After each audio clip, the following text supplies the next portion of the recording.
guys, taste test time. As you can see, here's the finished product. We have melted chocolates, caramel, white chocolate, sprinkles, you know, just the usual. And now it's taste test time. As you can see. See, so if you don't like the big whole apple ones because they're kind of messy to eat, you guys can try this, especially if you have little ones or hungry fellas like I do.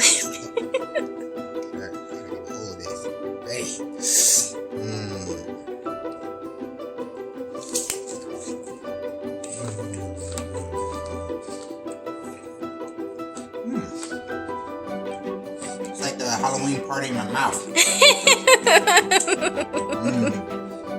Everybody loves a good party. I know. And you taste all the flavors from the candy to the apple to the caramel.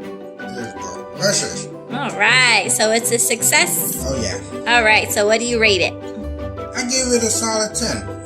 You know, I like it a lot. All right. It's a party in my mouth. All right, so you recommend people make this? Yep. All right. Definitely. Thumbs Don't miss up. out. All right, guys. Until next time, happy Halloween. Almost. See ya.